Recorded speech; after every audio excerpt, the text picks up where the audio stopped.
Hello साथियों, मैं अमरदीप कादियान। नमस्ते, प्रणाम, सलाम वालेकुम, सत श्री अकाल, जय मसीह की, राम राम जी, जय माता की, जय हिंद, जय भारत। आपका स्वागत है डिसेंट फैमिली में। साथियों, आज हम बात करेंगे बेड बैंक के बारे में।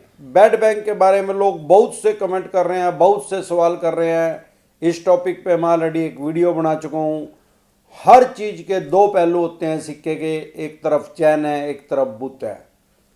किसी भी चीज का फायदा भी है, किसी चीज का नुकसान भी है। ऐसी कोई चीज नहीं है जिसका टोटल लॉस हो, और ऐसी कोई चीज नहीं है जिसका टोटल प्रॉफिट हो। अब बेड बैंक के घाटे क्या है मैं ऑलरेडी बता चुका हूं। इसके कुछ फायदे भी होंगे लोगों को, तो वो क्या होंगे अभी पहले इनका प्रशांत जी का लेते हैं क्वेश्चन। प्रशांत अलाडा, सर अगर हम एड्रेस चेंज कर दें और आधार कार्ड पे एड्रेस ही अपडेट ना करें तो बेड बैंक क्या कर सकते हैं लोन रिकवर के लिए? भाई साहब देखो, ऐसा है, अगर आपका सिक्योर लोन है, पहली बात तो मैं कभी भी ये नहीं किसी को सलाह देता कि बैंक या एनबीएफसी कंपनी के पैसे मार लो। पैसे अगर आपने बैंक या एनबीएफसी कंपनी के मार लिए, चाहे आपने 10,000 रुपये भी मार लिए, तो आपकी फाइनेंशियल डेथ ये करेंगे ही करेंगे।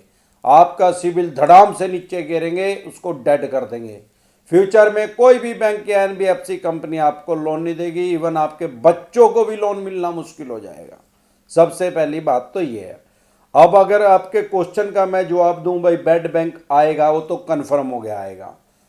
शायद अगले साल तक आ जाए, हो सकता है इस साल के लास्ट तक भी आ जाए। अब ये काम कैसे करेगा वो मैं ऑलरेडी बता चुका हूँ। एक कबाड़ी की तरह काम करेगा।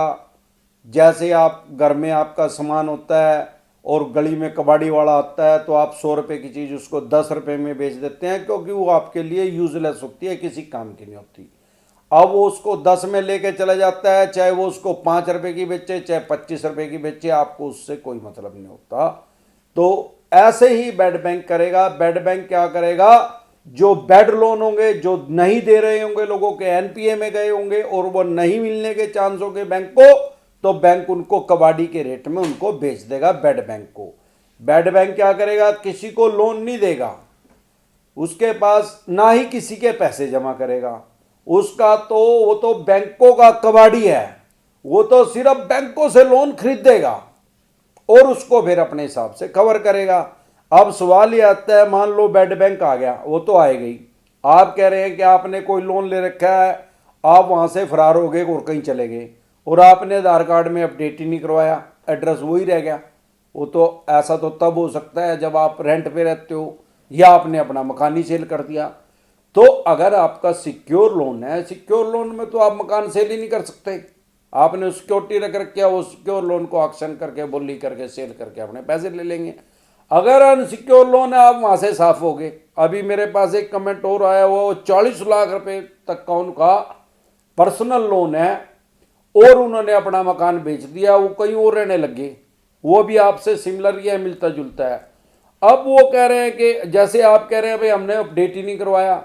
अरे भाई साहब, जब आपने अपडेट ही नहीं करवाया, मोबाइल नंबर आपने अपना बंद कर दिया, और जो आपके यार प्यारे रिश्तेदार का किसी का नंबर आपने दे रखा है बैंक के, एनबीएफसी कंपनी को, उनको आपने बताया नहीं मैं कहाँ जा रहा हूँ, फिर तो भाई साहब ये जो 99% चवन्नी छाप रिकवरी एजेंट है, ये आपका क्या कर लेंगे, और बेड बैंक आपका क्या कर लेगा। और बेड बैंक की बजाय अगर सेड बैंक भी आ गया, बाद में उदास बैंक भी आ गया, तो वो भी नहीं आपका कुछ कर सकता।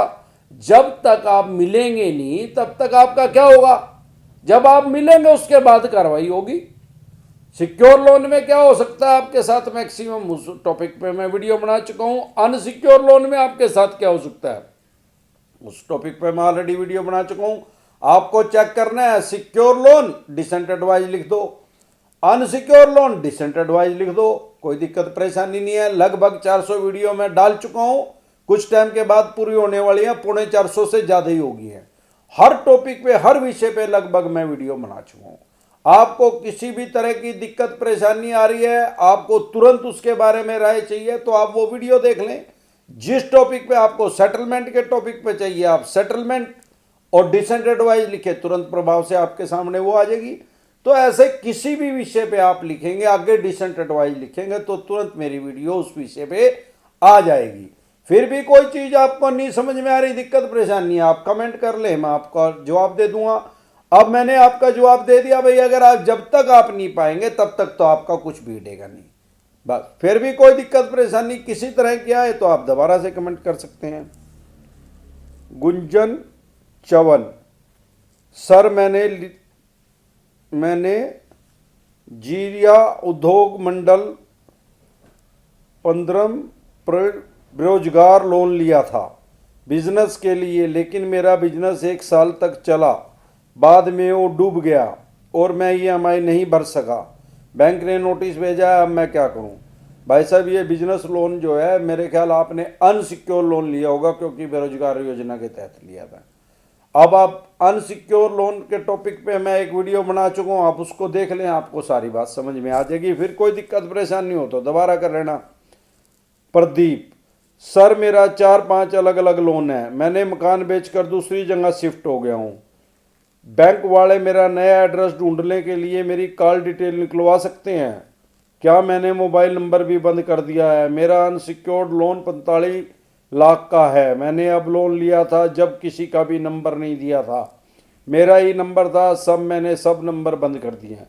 भाई साहब, अभी मैं इसके बारे में आपके बारे में ही बात कर रहा था, आपका कमेंट आ ही गया, तो मैं आपको क्लियर कर दूं कि अगर आपके ने नंबर ही चेंज कर दिया, एड्रेस ही चेंज कर दिया, वो मकान बेच ही दिया और अनसिक्योर लोन है, तो जब तक आप नहीं मिलेंगे तो आपका कुछ भी नहीं कर सकते। अब आपने मोबाइल नंबर भी चेंज कर दिया, आपने और किसी यार प्यारे रिश्तेदार का मोबाइल नंबर भी नहीं दे रखा था, अब आप कह रहे हैं कि ये मेरी कॉल डिटेल निकलवा सकते हैं क्या? अरे भाई साहब, कॉल डिटेल निकलवा के क्या करेंगे? वो तो पिछली कॉल डिटेल निकलेगी। अब अगला आपका मोबाइल नंबर क्या है वो इनको कैसे पता लगेगा? आप अपने नाम से नहीं लेके और किसी जीजा साले के नाम से आपने ले लिया, तो ये आपको कैसे ढूंढेंगे? जब तक ये आपको नहीं ढूंढ पाएंगे तब तक ये आपको कुछ नहीं कर सकते। जब ये आपको ढूंढ लेंगे उसके बाद क्या कर सकते हैं, तो अनसिक्योर लोन के टॉपिक में मैं वीडियो बना चुका हूं, आप उसको देख लें। फिर भी कोई दिक्कत परेशानी आए तो दोबारा कमेंट कर लेना। पर एक जरूर कर देंगे, आप इनको मिलो ना मिलो, आपका सिविल स्कोर पूरा खराब कर देंगे, फाइनेंशियल डेथ आपकी पक्का कर देंगे। फ्यूचर में, भविष्य में आपको कोई भी बैंक या NBFC कंपनी से लोन नहीं मिलेगा, और हो सकता है आपके बच्चों को भी लोन ना मिले, क्योंकि आजकल बहुत से बैंक और NBFC कंपनी पेरेंट्स का भी सिविल चेक करने लगे हैं। अविनाश, सर नमस्कार। सर मेरा नाम अविनाश भावड़े है। सर मेरा HDFC बैंक का 10 लाख रुपए का पर्सनल लोन है। मैंने 7 मंथ से EMI नहीं भरी। मेरा लोन सिबिल में राइट ऑफ शो कर रहा है, लेकिन 8 फरवरी को बैंक से लेटर आया। मैं मेरे होम टाउन से दूसरी जगह काम करता हूँ, तो ये लेटर घर में पोस्ट मास्टर ने नहीं दिया।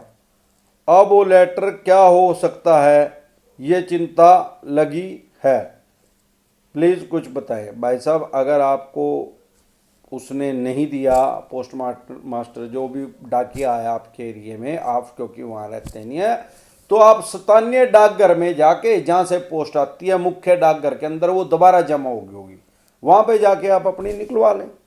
आपने अगर पैसे देने ही हैं तो आप वहाँ पे जाके निकलवा लें, या अपने बैंक से संपर्क कर लें। भाई साहब मैं यहाँ से वहाँ चला गया था, अपना एड्रेस अपडेट करवा दें। फ्यूचर में जो कोई लेटर आएगा वो आपके एड्रेस पे आ जाएगा, उसमें कोई दिक्कत परेशानी नहीं है। फिर भी कोई किसी तरह की दिक्कत परेशानी है तो अनसिक्योर लोन पे टॉपिक पे मैं वीडियो डाल चुका हूँ, उसको देख लें। मोर्टल, सर मेरे पापा ने होम लोन लिया था HDFC से। अभी मेरा पापा का हार्ट अटैक से डेथ हो गया है 20 अक्टूबर को। बैंक वालों ने फ्रॉड किया, इंश्योरेंस बोलकर सिप करा दिया, सिस्टमेटिकल इन्वेस्टमेंट प्लान। बैंक वाले बोल रहे हैं कि आपको EMI पे करना है, वरना हम आपका घर नीलाम कर देंगे। मैं खुद अभी स्टूडेंट हूँ, कोई सोर्स ऑफ इनकम नहीं है। सर आप बताएं मैं क्या करूँ? मैं RBI की साइट पे कंप्लेंट और मेल भी किया हूँ, पर वहाँ से कोई रिप्लाई नहीं आया। देखो भाई साहब, आपके फादर साहब की डेथ हो गई है तो ऐसा कोई लोन नहीं होता आज की डेट में जो सिक्योर ना हो। पहली बात तो ये है। आप कह रहे हैं कि आपके पापा का इन्होंने शिप कर दिया, मैं जो समझता हूं कि शिप तो कर दिया होगा सिस्टमेटिकली इन्वेस्टमेंट प्लान, मतलब शेयर बाजार में कुछ पैसा थोड़ा थोड़ा किस्त के साथ जाना शुरू हो गया होगा, वो तो ठीक है, लेकिन लोन सिक्योर भी जरूर किया होगा, वो आप एक बार चेक कर ले। नहीं तो आपके पास सिर्फ एक रास्ता है, कंज्यूमर कोर्ट में इनके ऊपर केस कर दें। भाई मेरे पापा का इतने का लोन था, उनकी डेथ हो गई, ये डेथ सर्टिफिकेट है, और इन्होंने ये कर रखा था नहीं कर रखा था, वहाँ कोर्ट में ये बता देंगे। वर्बली तो शायद आपको बोल भी दे कि नहीं हमने कर नहीं रखा था उसका, उनका इंश्योरेंस किया होगा तो उनकी पॉलिसी भी आपके पास होगी, नहीं होगी तो पॉलिसी आप उनसे जाके पॉलिसी मांग सकते हैं। और नहीं तो कोर्ट में तो जाकर सारी चीज़ सच बोल लेंगे, झूठ नहीं बोल लेंगे, वहाँ तो सीधी जेल होगी इनकी अगर वहाँ झूठ बोलेंगे। फिर भी कोई दिक्कत परेशानी आए तो आप दोबारा से कमेंट कर सकते हैं। अतुल सर अपना व्हाट्सएप नंबर दे दीजिए प्लीज़, मैं आपका सब्सक्राइबर हूँ प्लीज़ सर। देखो भाई साहब, मैं बहुत बार पहले बोल चुका हूँ, क्योंकि मैं खुद से भी बिजनेस व्यापार काम धंधा करता हूँ तो मैं इतना टाइम नहीं दे पा सकता, क्योंकि आप देखते हैं मेरे पास एक दिन में सैकड़ों कमेंट आते हैं, पर मैं उनका सबका जवाब देता हूँ, मेन टॉपिक पे वीडियो भी बना देता हूँ, लेकिन मैं टेलीफोनिकली किसी को जवाब नहीं दे सकता क्योंकि मेरे पास सैकड़ों कमेंट आते हैं, आपको समझना चाहिए।